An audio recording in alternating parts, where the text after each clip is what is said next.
Newasula egamba nti Akataafe Olukwe Olwasooka.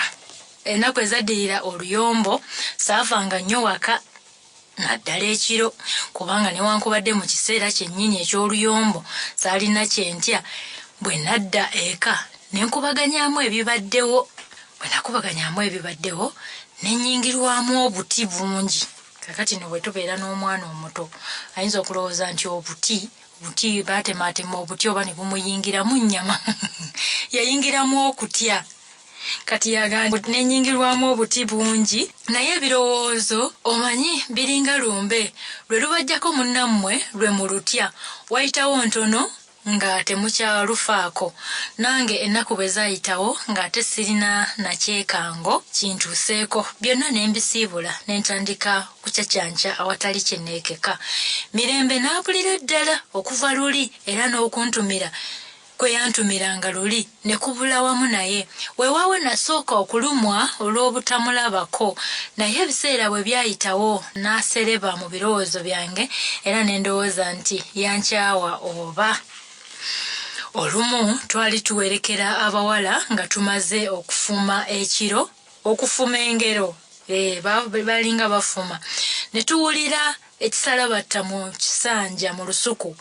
Omuwala omu n'agamba nti, "Bannange ekintu, simanyi muntu, koffe nti oba kisolo, teyandibembwa."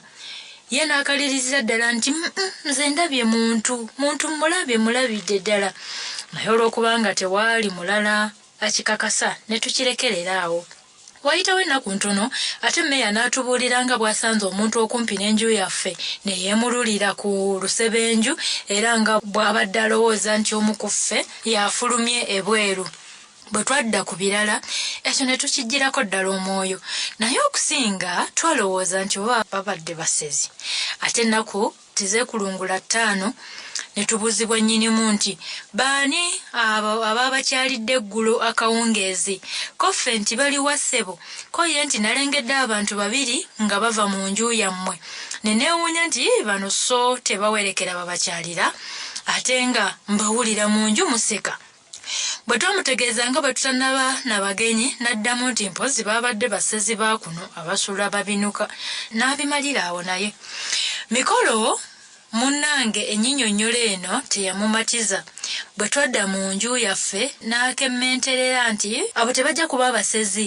Ate nange ng'ebigambo bya Muyodi mbijjukira nti kubanga emitego gye emirala bw'oli gisumattuka. Muyodi bw'ati bwe yalabula omwana ow'obulenzi ono. Binkubye luwunika. Obudde bwe bwatuuka olw'eggulo ne tugenda tunyumyamukko ne kinvivi waffe kubanga ebbanga lyali liyise ddene nga tetugendayo era mikolo ye yasinga okunsikaasika tugendeyo. Bwe twatuukayo emboozi n'ekekera era ne mbanyumiza ebigambo by'oluyombo olwa Mirembe ne Kagulukankwale. Muyodi n'aseka nnyo n'atyetyemuka n'agamba nti, "Twafiirwa, ye singa mwana muwala oyo yali mulenzi yandibadde muzira." Nga wayiseewo akaseera Mikolo n'amunyumiza ng'abantu bwe bazze ennaku nga beewuluntira mu kunju yaffe ekiro. Nze kwe kumugamba nti, "Wamma gasezi." Ye n'anyanya omutwe n'agamba nti okusinziira ku bye mumbuulidde sirowooza nti abo basezi. Yesu era abasezi bajja mumaze kukontana na mwana wa mwami. Nedda mwana wange, tonaanyiza mu bigambo kalunsambulira yajja. Nenzijukira ebigambo bye n'ebya Mirembe emmeme n'etandika okuntundugga. Si lwa kubanga natya abalabe bange, nedda. Naye natya okuttibwanga emmese esoobereddwa omusota ne gugibojja nga tegulabye neefa nga teyeerwanyeeko kubanga namanya nga nange baali bajja kunsooberera busooberezi bangweko ekiyiifuyiifu nga sitegedde banzite. Wamma ggwe ekkabyo ne linzita. Twali tuddayo Muyodi ne mukazi we ne bannumiriza enfunda nnyingi nga bwe nsaanidde okwekuuma ennyo era nti kyandibadde kirungi singa nfuna ekiwombowombo ne kiwombowombo musenga nfuna ekiwombowombo n'akojoba ng'omwo ekiro. Kozi mwe kakati mukozesa biki okukojoba ekiro? Ng'oggyeko bannaffe abazirina mu nju abalina toyireti mu nju. Bannaffe abalala mukola mutya obudde nga abuwungedde? bano bamulagirira afuneyo ekiwombowombo yi nenyinyadde kyokka ekyomukisa kino tetwakisiba. Kiwombo tetwakisiba nga tewali kuffe afuluma bweru kiro obuwago bwaffe nga tekuli ntanda. Singa nali nkyasigaddemu akakunkuna konna najja kana akawala akato yeyandika mmazeemu kubanga nga wayiseewo ennaku enzingunya bukyatulabagana ne miyodi twali tukomaga ku nkya. Meeya najja bunnambiro bwe yatutuukako n'atutegeeza nga bw'awuuka era nti mujje mangu waliwo alina ensonga enkulu gy'ayagala okubabuulira. Naffe ne tusitukiramu. Bwe tutuuka mu lusuku nga ku najja kwe tukuba amaaso. Mu kusooka nali muyita mulenzi anti nga yeebuzizza ddala nga tomwawula na kalenzi akalunzi k'embuzi. Teyatulinda na kumulamusa n'atandika obubaka bwe n'atunnyonnyola nga bwe yabadde agalamidde gy'asula ng'abalala balya n'awulira abantu ebweru abateesa okujja okututemula ekiro nga twebase. N'ayongerako na kino nti omu eyabadde ayogera ng'abundugguka yeecwacwanya ennyo era n'abuuza banne ensonga ebalemesezza okunzita. Bo ne bamutegeeza nga bwe tutayawukana n'emikolo era nga bwe twali tufaanagana nga kizibu okunnondako nga tutambula ekiro nti naye ye n'abajuukira ate n'abakuutirira nti waakiri fembi batutte kasita bo tebalina kye bafiirwa nti ebyo bwe yabimaze n'ababuuza oba nga bategedde era n'amaliriza ng'abawa ennaku wazindaba zaabadde 2 zokka okutuukirizaamu endagaano yaabwe eyo nti singa balemwa bajja kumugwako era n'akakalu kaabwe kabafe.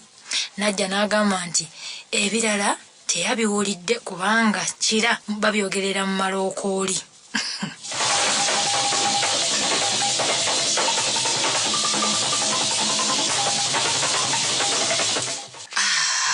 Annange byonna nga bafaaki. Waliwo omusavubuka yali mugwere ng'agamba olwo nga nfaaki. Abaali bafaaki. Kaakati najja bwe yamala ebyo n'atutegeeza nga bw'ateebase era nga bwe yakedde ennyo n'agenda abibuulira Mirembe naye ye nga bwe yamutegeezezza bwakuumibwa ennyo nga tasobola kujja kutulabula naye nti ye najja kwe kwewaayo ajja atulabule era nti Mirembe ye yamusalidde amagezi ag'okwebuzaabuza. Najja yatubuuza obanga twali tubuusabuusa mu bigambo bye naye okutunula mu maaso ge kyali kimala bumazi okukakasa ng'ayogera bituufu ng'amaziga ogalaba galengejjera ddala mu mmunyeze. Bwe twamala okukakasa nti ayogedde mazima n'agamba nti Mirembe atwegayiridde tuleme kusula mu nju yaffe nti tetunaanyiza mu kabi kano era nti bwe tuva ku bibye tugende ku wangatto. Nti era yatya nnyo n'alowooza oluyombo lwe ne Kagulukankwale lwandibanga lwe luzadde ebyo byonna. Nze namuddamu nti amugambe nti kikye kyasangiriza ku lukulu anti gambo bbi wamwenga alisanga ku mwoyo. Oluyombo ne bwe lutandibaddewo kalunsambulira yali yakoleera dda ng'alindirira mpewo kutumbuka. Najja ng'amaliriza ebibye nti era Mirembe yasabye mumukakase nga temujja kusula mu nju omwo. Nze nali omwangu ne musaba amutegeeze nga bwe tutajja kumusuubiza nti tetuusulemu naye era nga bwe twali tetujja kweteeka mu kabi konna. Najja n'assa ekikkowe ng'omuntu abadde yeetisse eggugwe eddene n'atusiibula.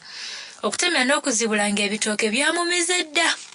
Najja bwe yagenda era nga tumaze akabanga nga twewunise meeya n'atubuuza kye tuteesa okukola. Nze ne mmunyonnyola nga we tuteekwa okusula mu nju omwo. Bombi ye n'emikolo ne bajjukira wamu nti kusula mu nju omwo ng'omulalu oyinza okwessa mu mukono gw'omu kamwa k'empologoma ng'olaba. Ne mbanyonnyola nti bwe katutanda tumala tusula mu nju endala bajja kutuketta batulumbeyo ate nti tujja kubanga tutwalidde ab'omu nju eyo olwa nabbamba era olw'omukisa omubi kyangu okuwubwaffe ne bafumita omuntu omulala. Bwe namala okubannyonnyola entegeka gye nali ndowooza okutuyamba ne bakkiriza, naye nno ng'enkalu zimaze kwenyolera ddala nnyo ku ekyo. Mu ttuntu wakati we twamanya nti abantu tebatera kutambulirawo, we twasombera emiteteme ne tubugiriza akayu kaffe konna munda.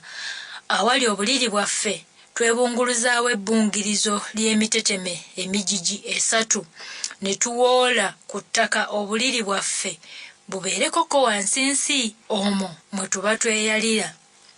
Naye bwe gwatuuka ku ani anaasulamu ne bugayagaya, Mikolo ng'ayagala asulemu. Nze nsuze bammeeya kubanga omukulu nnyinimu Kirimuttu yali amaze ennaku nga taliiwo, ye Mikolo nga yabasuza. Ne tukaayana nnyo ku kintu kino nga nze muli munda saagala musajja w'abandi Mikolo afe lumbe lukwatire nga nze bwenfa era nno kale, kubanga eyali ayagala mirembe yenze so si Mikolo. Empaka bwe zaali ziremaganye ne nsaba Mikolo tugende ewa Myodi atusalirewo. Tuba tutuuka tuti ne mukwano gwaffe Myodi naye najja.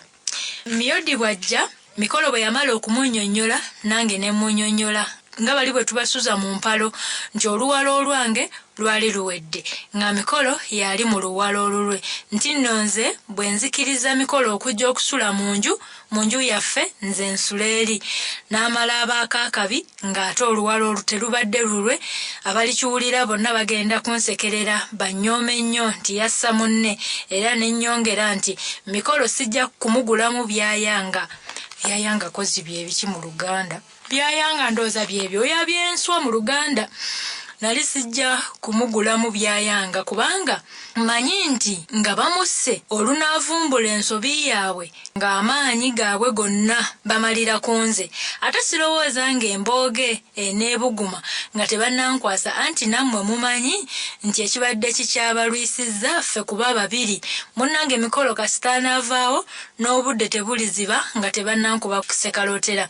Olwo abantu nga boogera ku linnya lyange nti kalyose ne kafa kasa nnyo munne waako ng'ate mirembe bamutwalirako olw'okwagala akaziribongo. Basajja baakula nga bazira ssebo. Ne maliriza nga mbasaba oba nfe bwomu nti bwe balimanya nga nfudde mpozi baliweera ne bawa Mikolo akaaganya okuwoolera eggwanga. Munnange bino nno byonna nabyogeza luggumugumu era Mikolo byamunyiikaaza nnyo. Ate mmeeya naawe nga bw'omanya omukazi ye yaddamu kukaaba bukaabi. Ng'amaze okunnyonnyola ntyo, Myodi n'akkiriza Mikolo andeke nsule mu kayu kaffe. Ekyekiro munnange nno kyakaawa. Nze nalyako ekitole wakindaba kyali kimu, Mikolo simanyi oba yalya 3 oba 4. Ye yatusinga nno y'obugumu kuba olaba okuba 4. Mmeeya teyalya, n'abalala bwe batyo baali ekitole kimu 2. Bwe twamala okulya, bannaffe be twali tulaganyisiza okujja okunyumya ne batuuka ne tufumaafumamu bwe tutyo naye nga n'enfumo tezitereera. Era wayitawo akaseera katono ne twabuka. Bwe twali tuwerekera abagenyi, mmeeya eyandi ku lusegere n'abuuza nti ekyemuludde engulu wali mu lusuku okirabye? Konze nti nkirabye. So nali ndowooza nga nze nkirabye nzekka, ye kwe kuwa ekirowoozo tukome nga tetunnatuuka we twakirengerera. Nga nkomyewo nnyingira, Mikolo ne mmeeya bansiibula ne bagenda mu nju yaabwe. Olwayingira nga neesuula ku buliri bwange. Naye akaseera akaddirira buli lwe nkajjukira nesiwala, natuuyana emigigi entuuyo ng'ena nga gikala, ate nga obunyenyenkulo okungwako nga kamala bumaze okukunkumu. Nga ate watya nnyo muganda wange. Nga wayiseewo ekiseera kye nalowooza okuba ekinene nga ndi mu kutya okwo, ne ndowooza nti tebakyazze abampembe. Kazi nno njoza ntamu nga bagenza okuyiga tebannadda. Kubanga mba ngenderera bwe nti okwebaka nempulira. Nempulira akasekeeterera mu kisenge ng'ogeraageranyiza mu mbiriizi zange. Nasooka kulowooza nti mmese, naye bwe nalwawo nempulira okusekeeterera nga kusiriikirira ate ne kutandika. Era nga mpulira ng'omuntu eyeeseguunya ebweru, anti nga bw'oba otya towulira osuula matu. Ne ndyoka ntegeera nti ab'omukago bagobye. obutemu bw'edda nga bwali bwa kyenyeji. Omusirunze nali ndowooza nti banayita mu mulyango nga ngamba muli nti bwe bayita eyo bananzita nange neerwanyeeko. Anti atakulekera nawe tomulekera. Nyanja ekuttoomera naye bwe baddamu kukuba empungu mu bisenge ebyokwerwanako nembiziika n'effumu lye nali nsembezza nga ndisindika eri olwo ne nindirira ekinaddirira mu kaseera ako nno ng'ekirezengere kye kinyanyagirira ebweru kitalo butalo ndwedda ng'okuseketerera kuwoleredde nenjagala nsitule ku mutwe ndabe ekikoleddwa. Basajja abagumu abo benjagala. Nakanda kusitula mutwe ng'ekifuba tekisituka. Kazi ng'ekyebikwa kyange effumu likikutte mu mikugiro erudda n'erudda likinyigirizza anti olwo limponya. Munnange ekikunta mba kyenje nkisike mba nsitula nti omutwe nempulira ng'effumu ligenda limpitako mu ngeri y'okusoya. Amangu ago eryokubiri nga lisekera mu mimiteteme n'eryokusatu n'eryokuna. Awo nange nensinda era neeboloozanga gwe bafumise. Ate nagenda okuwulira nga wakasukwayo amafumu amalala 4. Akasiriikiro ne kamerawo. Mpozzi n'abagamba nti otulo tetumanya alirira nnyina abo balimba. Luno munnange otwange twamanya. Naye eyaketta w'ensula yali mukessi mulungi era mujagujagu. Yamanya bulungi w'ensula n'eyapima amafumu yali mumanyirivu mu mulimu ogwo kubanga singa nali seetooloddwa bugirizo lya miteteme amafumu gonna okujjako limu lyokka gandinkutte mu kifuba. Nawulira teriyo kagira nti woowayi era nga n'obudde butangaala n'ensooba mpola mpola. Mba ntuuse nti ku luggi nti kibana okulusumulula nga mpulira mmeeya mpita nga nzigulawo. Twagenda okulaba nga waliwo enfuuzi eri ku nkendo kannabwana enyooka mu ssubi okumpi n'omulyango. Singa tetwagiraba twandizikubyemu amakiikakika kubanga tetwandiremye kugwota mawanvuwanvu. Ndowooza baakola kino nga balowooza nti oba tannafa omuliro gunaamutta oba afudde kajjiremu balyoke bakise ekikolwa kyabwe eky'obutemu. Munnange mikolo ng'amaze akabanga ng'asiriikiridde ne yeesooza nagani singa namanye nga bajja kutusoomooza n'okuyisa batyo okugulu mu nju nalirinya omutuba ogwo oguggumizza n'embalaba nnyabula. Bwe namala okubanyumiza byonna ebyaliwo ekiro ne bankulisa era ne bantegeezanga bwe baasula gibali ku mitwe nga gibawoleza ate ddala nga bambi baasula bubi anti eyasuza obubi omulabira ku makeera.